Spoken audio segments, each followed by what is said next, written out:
Thank you, Chris. Thank you for being there today too.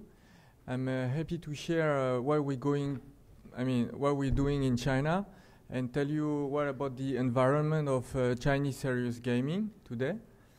Let's say it's not so easy in China for some reason. If we're talking of gaming, just gaming per se, gaming is very booming in China. I mean, you have almost 1 billion internet users in China. Among them, you have around half of them are mobile users, and most of them are very connected using SNS. So they are dating, they're finding a lot of what they want. I mean, e-commerce, dating, and of course gaming. I mean, just gaming entertainment. Why serious game is not so much developed I will explain you in few reasons. First, education is very restricted in China. You cannot just come up and say, I want to teach you something. It's a kind of a protected market segment from the government, and if you want to come up with brilliant tools like wonderful and smart tools like serious game, if we have foreigners coming in China, then we're gonna be in trouble. So we need a backup from the government to release some kind of new way to teach like a serious game, and we need of course to be backed up with high-level universities, because as you know, universities are state-owned enterprise. So the good thing is university can be a driver of change in China to develop the serious gaming for educational purpose. The bad thing is, as you may know, in all of your countries, educationers are very conservative. They don't like to move. They just fit to their books, classroom, face-to-face. And that's why for most of the students, it's very boring and inefficient to be teach in such universities. But doesn't mean that they will stick to their, conservative methodology. There will be a big shift. That's why next month in the #1 university in China called Tsinghua University in Beijing, we will organize a game jam within 72 hours, every kind of team, and you are invited to come in Tsinghua. If you come, we will deliver through a Chris release the news, and everybody will be invited. And if you come with your friends, you will be accommodated in, we will find for you some accommodation there. So the rule, it will be 72 hours, will be a team of 2-3 persons, like one coder, one designer, one storytellers, and within 72 hours, your goal will be to finish a game, and it will be a contest. It could be serious game or mobile phone, gaming, whatever, and then there will be a contest with those high-level Chinese people. We will also invite the hacker space in Shanghai, and everybody will compete each other within 72 hours. So that will be the first event ever organized in China regarding the serious game. The second thing is why a serious game is not so developed is for Chinese. When you're talking of a game, the parents have a strong defense mechanism. Why? Because they think, when they hear about game, they think game is just for fun. So if they see their children playing a game, it's hard for them to believe that it's just for educational purpose. So they need kind of a time and a shift to go to that way and saying that, okay, this is a game, but we call it edutainment or whatever serious game, and it will be another level of cognitive science to understand more complexity or more learning methodology. So having said that, the ecosystem of gaming in China, serious gaming, we say we should be close to the government to have the local approval. Or if we are private industry, we should stick to B2B businesses, which is easier to do. Why B2B? Because less burning cost to release some product.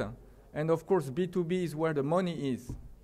So in my part, like ChinPass, we're doing B2B. We focus and we target on Fortune 100 company, and then it's easier to sell while we deliver the serious game for teaching languages.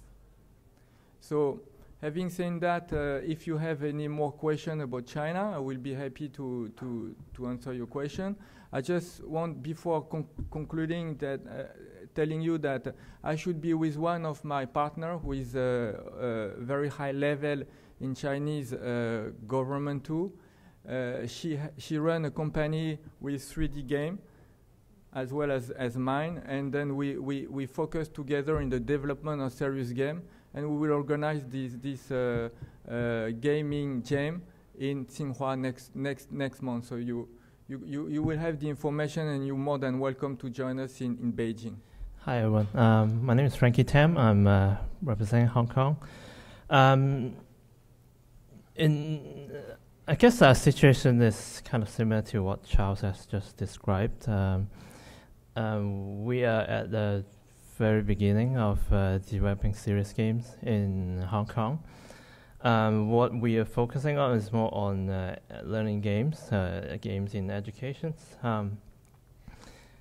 I can give you more insight on that, and then I'll try to cover the rest of the areas, how serious games have been using in Hong Kong. Just some background for those who are not familiar with our city. We're part of China now. Our government has been pushing this e-learning scheme recently, actually since '98. And the whole e-learning idea behind the whole e-learning is try to promote the so-called the 3 Cs, trying to change how we trying to change how the lecture is being conducted. And within all these e-learning schemes, the government actually put out a significant amount of money investment into it. This is some numbers for you to reference.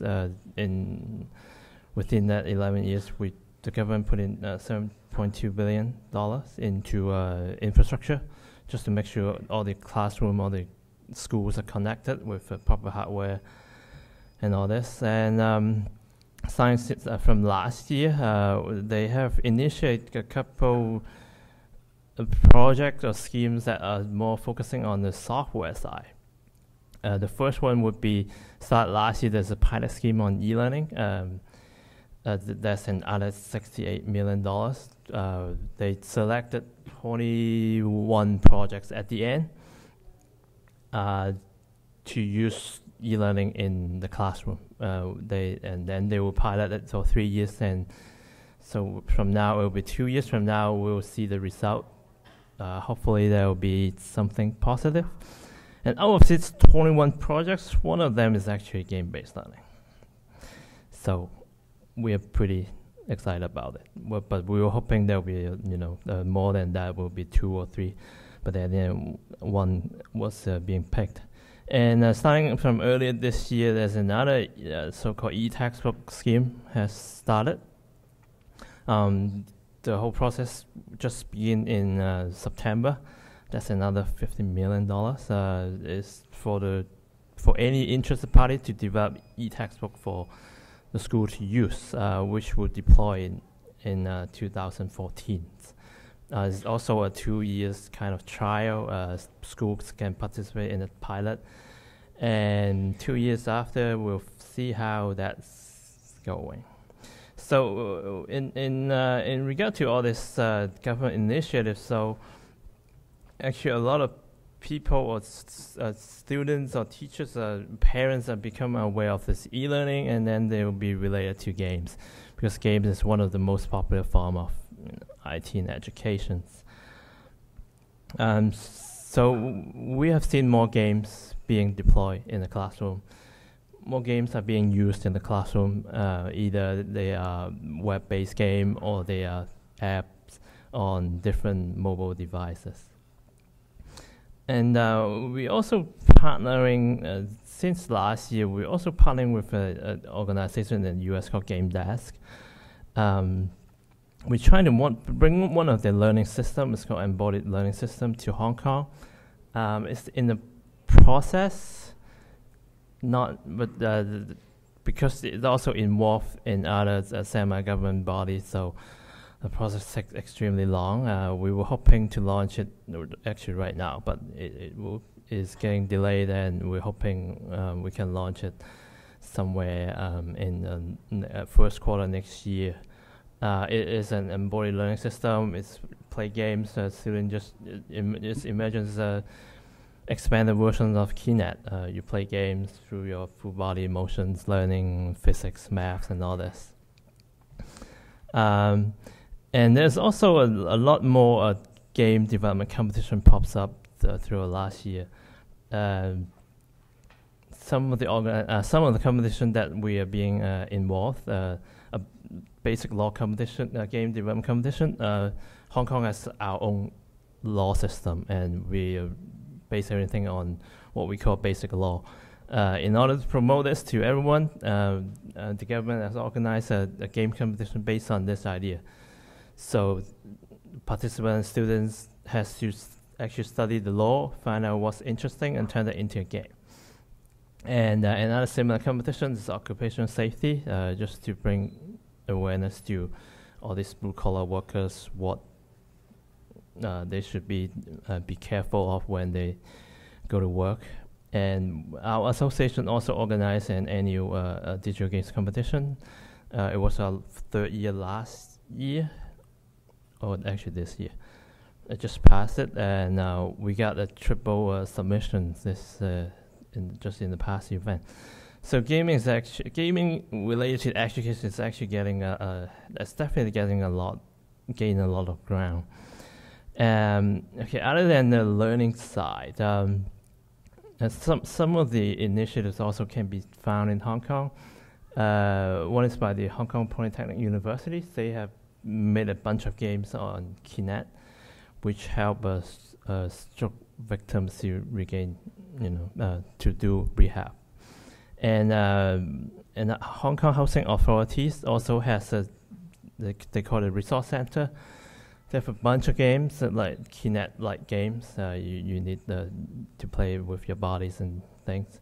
It's for the elderly. You can imagine it's like a Wii Fit, but it's their own version. It can do blood pressure. You can measure heart rate. You can do all sorts of things for the elderly. So these are the very pleasant sights that we have been noticed in Hong Kong. And the last thing that I want to mention is because of the app economy, we have seen more and more small game developers starting up in Hong Kong.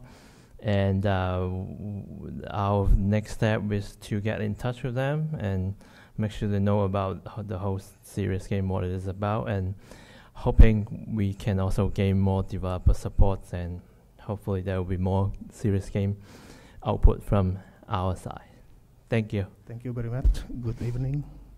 My name is Ari Setiadi Prihatmanto. I'm the representative of ITB Digital Media Forums. I think that's initiative is forum, so it's quite loose connections. But it's since it's quite loose, then it's become adopted very quickly in game development society in Indonesia. So the initiative itself is, of course, it's fostering the collaboration and innovation between parties that related to game industries and digital media in more broad sense. But we always believe that in the future application is a kind like a serious game. So it's always model and simulation in other things in some way. That's the serious part. And then, for example, the one that presented before in Lab 3 said about the world as game space. So gamification makes it possible for any application to be a game. Yeah. So that's what we believe. So I think in the title of the forum is a digital media, but we know that the future digital media will be serious game. So basically, it's founded when we have a national-wide Edu Game Festival in 2007. So there's several universities, societies from industries, government also involved at that time, usually Ministry of Education. We have 2 years of nationwide Edu Game Festival for 5 cities, and then final in Bandung. By the way, ITB is one of the university in Indonesia. So usually it is driven by educational sector. So we will find that, of course, usually the early application related to education. In 2009, we move up a little bit to the next level. So it's not just Edu Game Festival, but it's more broad. It's interactive digital media festival. There is a startup there, venture capital there, and next year, 2011, we plan to have a very big national digital media festival that there is a talk and conference there, startup launch, and of course ecosystem gatherings there. So that's the committee for the ITB Digital Media Festival in 2011. So this is basically what the forum is all about, and this is the member until now. So first the e-learning community, because I think Indonesia has a specific problem in education. So usually if you have necessity, then you think in different way, something like that. And we have every year 3 million graduate from the high school. The standard default system can only accommodate 600,000. So there are 2-point-something million that cannot enter the college level if we do it in usual way. So the government challenged us to really think how we can deal with that problem, and I think the serious game is one of the part of the solution, I think. So ITB Digital Media Forum now is a collaboration among parties, and it consists of academy, industries, government, NGOs. Now our member is usually institutional. So it's about 100 institutions. Most of it is in educational sectors. Every year we deals with 10,000 developers in workshops. I think if you follow from news from, I forgot the website, but last year we have a quite good workshop, only 3 days workshop, and there are 200 developers we train and produce 200 apps in just 2 days, something like that. And so we develop some kind of new way to teach, to train people. So we have a more bigger capability. We also active in startup. Currently, I personally supervise around 20 startup, and the other member around 30. So for just illustration, I think these of several lists, not exhausted, of course, but maybe can give illustration about what we have done so far. This is Nitiki. It's like a game to give. It's the target user is for every ages, but usually children who the one who really interested in. It introduced the cultural awareness about batiks and related cultural effect. And also, I think this is similar with the one from Dennis. Yeah, we already developed it, I think, 4 years ago. We already developed it. So it's about air flood disaster mitigation for flood. So user can explore the possibilities when one area have a flood, and so they can give how to deal with the mitigation and process and etc. We also explore the technology possibilities, the technology of augmented reality, so more people can engage in the same input and output space, just in the on top of the tables. Everybody see from the monitors and can directly manipulate the objects on top of the tables. So we have also, I forgot the pictures of the whole systems. So we always have some kind of a new device plus virtual world.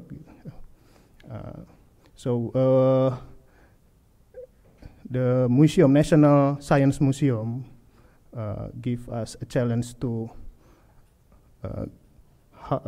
describe how the condition of the volcanoes in Indonesia. So we develop augmented reality based application, so the user can understand more easily about the volcanoes in Indonesia. It's also kind of edu games. There is sim farming. The Ministry of Farming also give us challenge to develop a game to educate layman to be a dairy farmer. Astronomy, space car. I think, of course, military as well. Since Indonesia produce, this is the only military vehicle produced by Indonesia. So I think the government challenged us to develop a simulator for training. Last year, I think we have a merit system, a merit prize from the Asia Pacific ICT Award in Thailand. I think our colleagues from Thailand, maybe. It is a virtual pet application. It's an application to give an awareness to the audience about the endangered species in Indonesia. I think that's the whole idea of the presentation. And I always like to start about, whenever I talk about India, start with a graphic like this. We have a huge scale problem, like China. We have nearly 250 million school students. We have 18 million higher education students, 1.25 million schools, 33,000 colleges and counting, 500 plus universities, 6 million teachers, more than 28 official languages. It's against the backdrop of such scale and such diversity that we operate in India.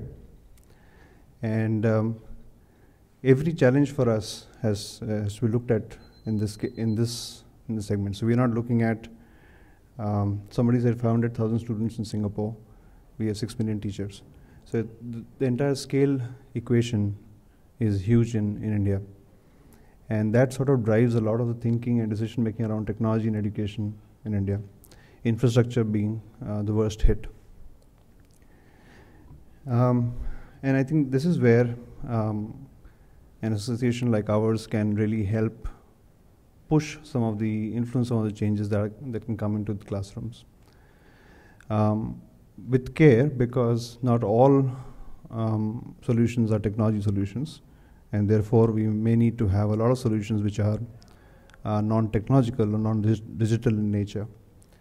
But at the same time, we recognize the power of simulations in serious games, and among other different kinds of media and learning devices. But the idea was basically to start creating awareness about the potential of serious games simulations in the country, and address scale as a big, and affordability as a big piece of it. Also to create and facilitate a community which can start exchanging information and best practices with each other. We have also obviously a corresponding issue, since our industry is very nascent, of talent in this area. So how do we create a new breed of talent which can do game designing and graphics for gaming and so on and so forth. And obviously a perspective is to learn from other countries, what they're doing, how they're experimenting with new things, and what their track record is. Few companies have joined in to start with. Atelier is the company that I run, Vitabeans, Nullscales, Persha, IndusGeeks. Companies doing extremely good work at various stages of their evolution. For example, I'll show you some of the work that IndusGeek does. They do virtual reality, virtual world systems for the healthcare space. And this is an example of a particular healthcare scenario where you have an emergency response team that attends to a patient in the operation theater. And it's a virtual world, and the way it works is that you have the entire operation room created virtually with the patient lying down, and you have all the devices there, so you can take an ultrasound, you can see the wall monitor with the heart rate and ECG and stuff like that. Just wanted to show you the kind of sophistication that exists in the marketplace in terms of Indian skills. And we're also working towards scalable systems which can take us, which can reduce the cycle of development. So we're looking at things like building out this platform that we are working on, for example, which takes visual environments like this in normal work-life situations like in a banking corporate situation or a reservation system, and takes people through a structured operating process. Not only that, we're trying to build up ways of delivery which can be cheaper and which can be cloud-based with a lot of business intelligence built into it. So that's the kind of work that's happening in India. There's of course a lot of social gaming, there's a lot of mobile gaming, all kinds of different things that you would think of do exist. But the scope and the size of that market is fairly limited. And the major challenges is that there isn't really a deep appreciation of what serious games can do, whether in corporate India or in government, which controls a lot of the education system. But things are looking up, investments are coming into the education sector in a big way. And I think there is some interest in promoting companies that, and entrepreneurs that do serious gaming. And we hope that our association can really play a pivotal role in terms of influencing people in this space. So that's it. That's the update from my end. If you have any questions, please let me know. I'm here. So thank you. I'm glad to be here, invited to speak, introduce you about game industry, especially serious game industry in Korea. As you know, Korea game industry is increased rapidly especially for online game, but for serious game, I think it's in the stage of beginning. So let me introduce you first the game industry in Korea, and after that, serious game marketing in South Korea. And third, the activity of a Korea Game Society. Our game market revenue is increasing every year, but looking detail, this number, I got it last August.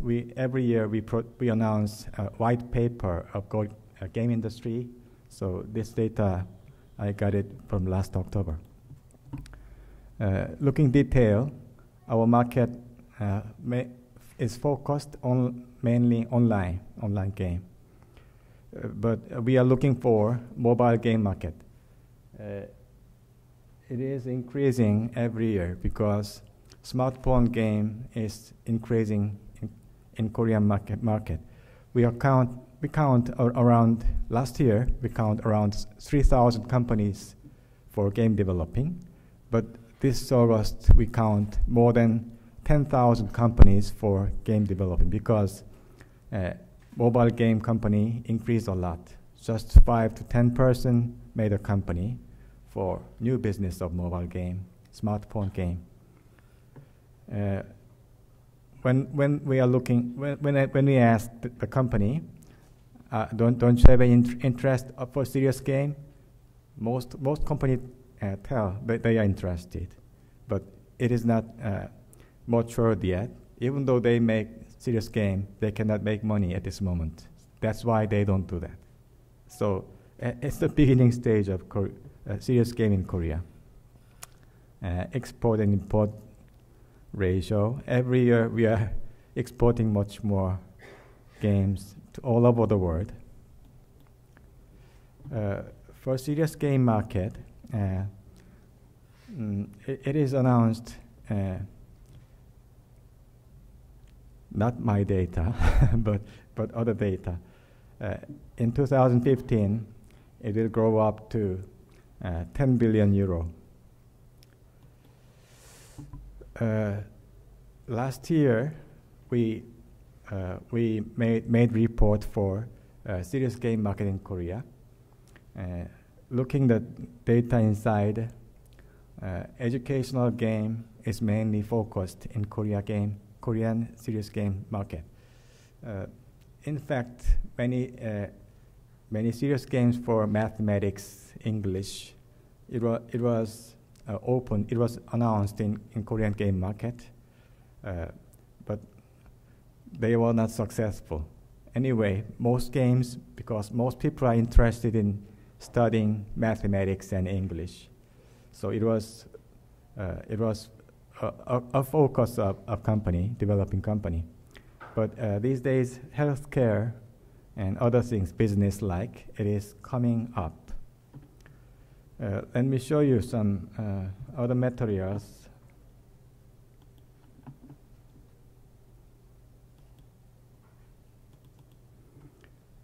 Every year, we are holding a serious game festival.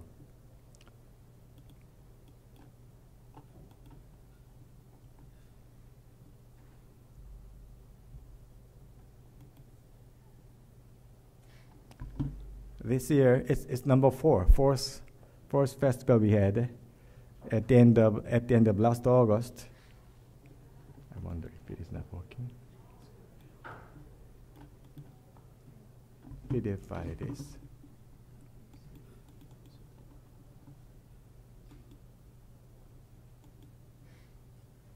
That one.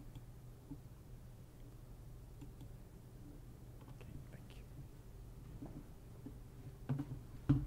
you. So every year we are focusing on serious game festival and discussing our Asia Serious Game Federation. We volunteered number third conference in Korea connected to this serious game festival. So I want all of you to visit Korea the year after next year as third conference of this conference. So it's a slide, but let me show you some photos because Chris and Ivan visited.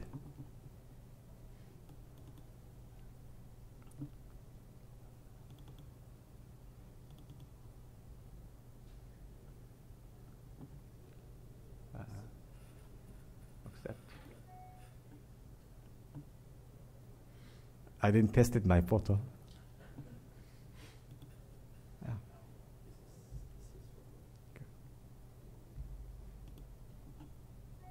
Next one. A special speaker we invited.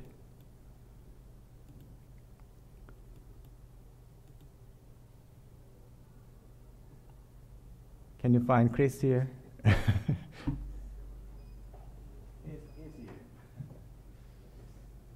Next to me.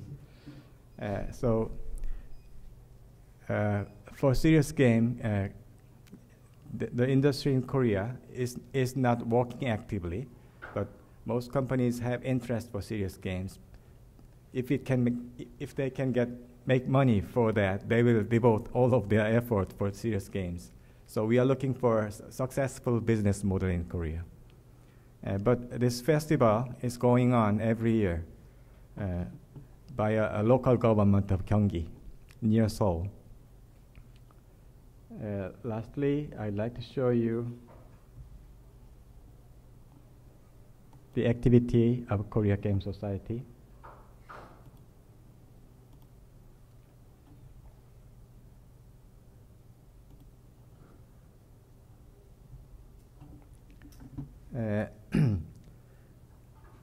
Yeah, my society, we are composed of academic members. So professors in the university, a researcher, some companies joined, but we are focusing on academic activities. So serious game, our industry is not active for serious game, but academic concern and interest is very high. We opened a forum, serious game forum last year, but nearly every month or the other 2 months we held some this kind of serious game forum. I'm responsible for this forum, and every time we gather, the people are growing bigger, and many kind of academic persons joining from psychology professor, social welfare professor, and educational professor, some including engineering professors. So gathering together, we found serious game is a real mixture of several areas. So integration of academic efforts is necessary. So it's a report for our activity. So last August we met, and this October we will have 16th meeting. So as a final page, we think a serious game very effective tool for experiencing in the future, especially education, and a good breakthrough for current game industry. And we need total cooperation and harmony for effectiveness and completeness. Policy and strategy is necessary to be utilized in real society. We are thinking at stage 2 because the game we can make game, but the second stage is systematic usage. School is using the game, or some testing organization using the game. So systematic use of the serious game is necessary, we think. That's what I'm thinking. And lastly, global sharing for better product. So we are worldwide market these days. When a good product came out, we can share every country for better usage. I think this Asian Serious Game Federation has some common objective of sharing our information and sharing our well-being together. Thank you very much. Yeah, okay. So actually, I don't have a presentation, but it's only for 10 minutes, so I'll make it as meaningful as possible. I'm Ranulf Goss. I'm here representing the Game Developers Association of the Philippines. I was its founding president in 2007, And now, of course, we have a new president, and I'm also very interested in serious games.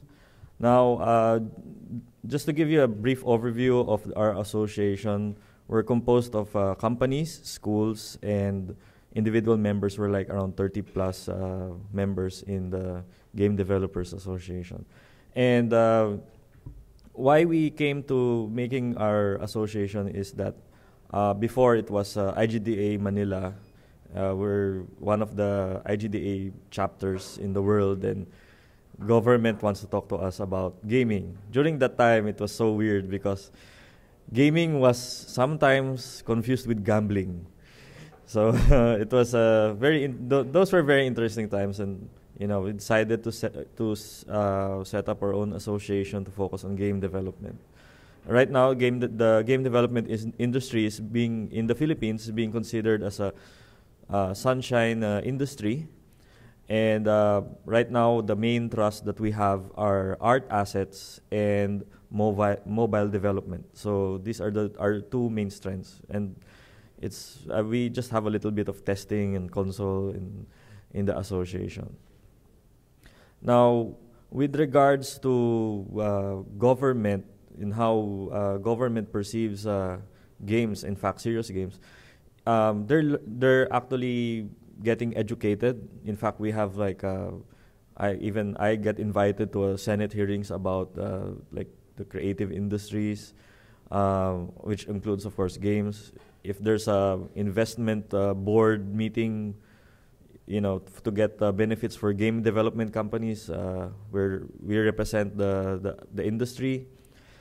And just to let you know, I'm not sure the education status of the different countries, but we're proud that we actually have technical vocational courses that was set up with the government and with our association. So basically, we have courses, it's like 2D, 3D, and game programming courses being promulgated, and after that, people, schools around the Philippines can actually offer that. We need manpower, and that's one of our trusts. Now, with regards to serious games, as I mentioned, the government is extremely interested in it. In fact, I'll have a talk tomorrow about serious games in the Philippines. And some of the games that you will see there are actually government-sponsored or government-funded games, because they realize that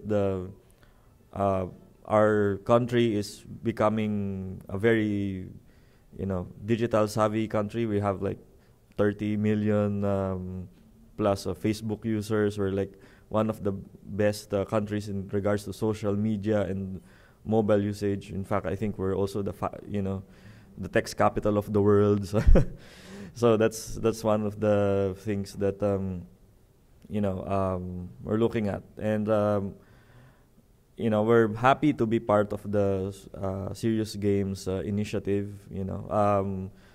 And we hope that there would be more collaboration, not just amongst here in the in my country, in the Philippines, but actually with the different countries in ASEAN and eventually the world. So with that, thank you and for listening, and hope we can network more and exchange notes regarding serious games. Thank you. Okay, it's been a long day, and I know that everyone is tired by now, so try to go really quick.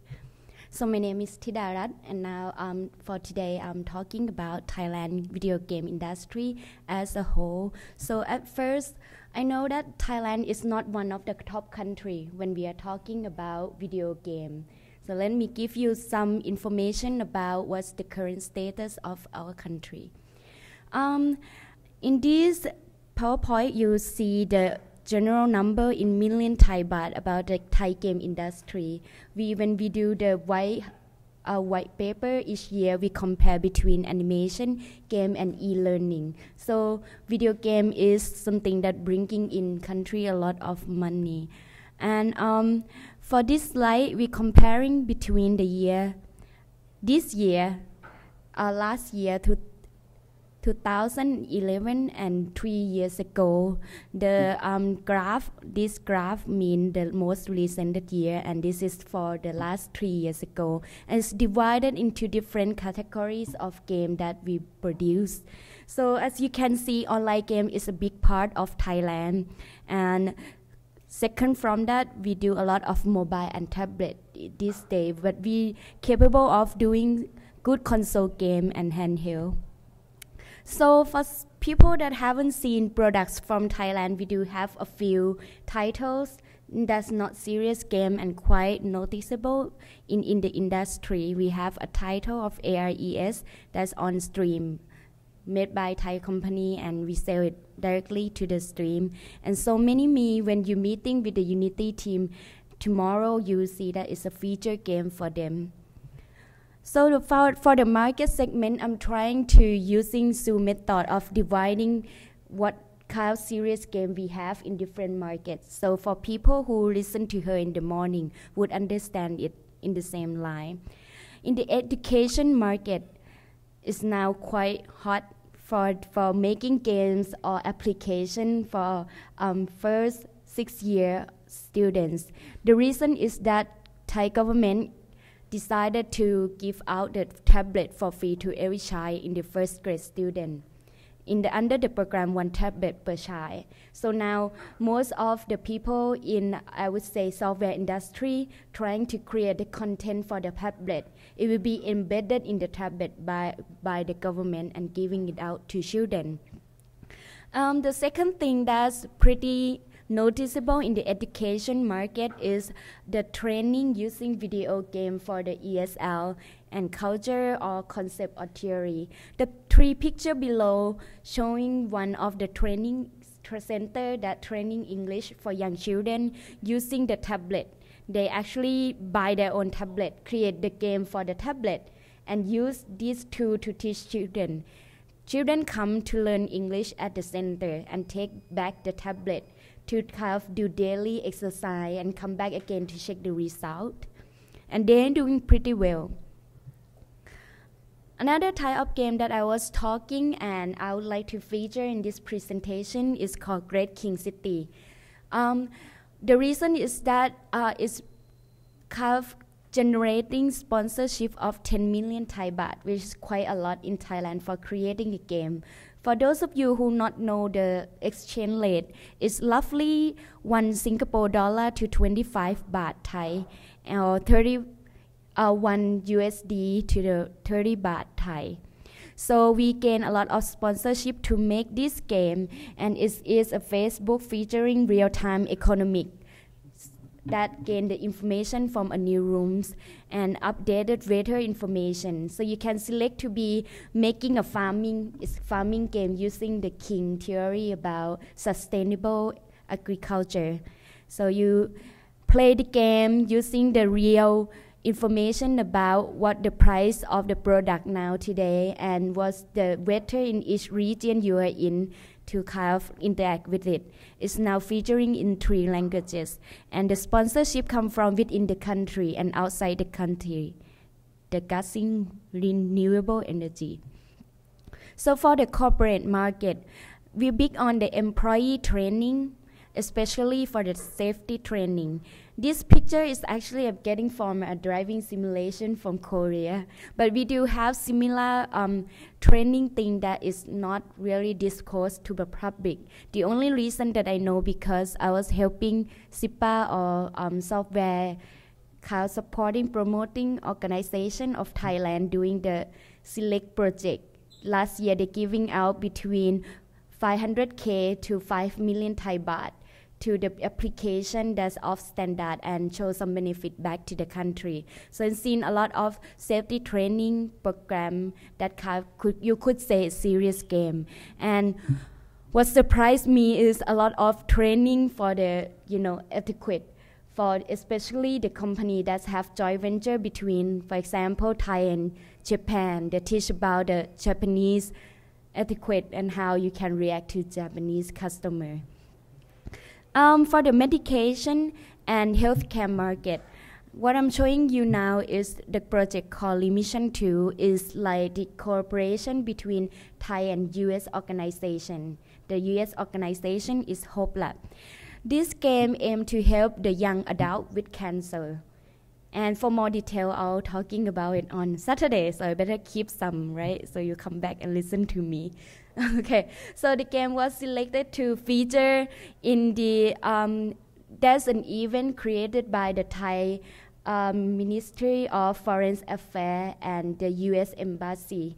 And this game is selected to be present in the opening ceremony for that. And okay, so for the government and military market, currently we do have virtual world for e-commerce, higher education and tourists. This project is hosted by one of the biggest telecommunication in Thailand called Cat Telecom, and helping putting in the money by the Ministry of Commerce in Thailand.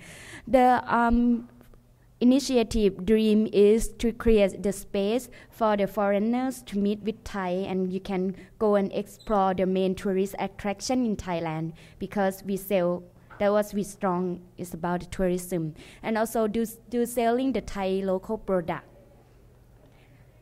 Another picture on this site is from the Loxley Public Company. They do the soldier and police practice. So basically, it's like the simulation for you to try to shoot the gun. And they do have many versions of it, but I could only find one picture for the presentation. For the non-profit organization in Thailand that's mostly related to the serious game is called Thai Simulation and Gaming Association. The purpose of it is to promote the effective and responsible use of simulations, game, and experimental learning activities. So besides this, we do have a lot of additional video game association in Thailand. So we have like 5 organizations, each aim to the different purposes. The challenge currently that we are facing for the people who already developing the serious game are the content verification. For example, when the government start giving out the tablet, many people start making, the game, what they call serious game, or the training material for the young children. But I hope the government will be the one who seriously verify that the material is true, or because they're now in such a hurry to gather on put it in. The second thing is about the assessment. Like, how do we know that the game that we create is actually could help the children learn, or we just think by ourselves that this is the way that they learn. The last thing, to me, serious game, since have the word game in it, is supposed to be something that's fun. So it's supposed to be the balance between, giving out the knowledge that we are doing whatever the purpose of that serious game is, and it should be fun. And that's what we're struggling right now, is to balance how much fun it should be and how much serious it should be. For other or major parts of the Thai game industry, we are at the state of wondering what the serious game is. And the last challenge that we are facing now is to gain the continuous governmental policies that keep supporting us. In the last 2 or 3 years, we changed quite many in government, and that the policy change and some project that was initiated was like cancelled and reinitiated. So that's why we're not moving as fast as we want. And that's all for Thailand. Thank you.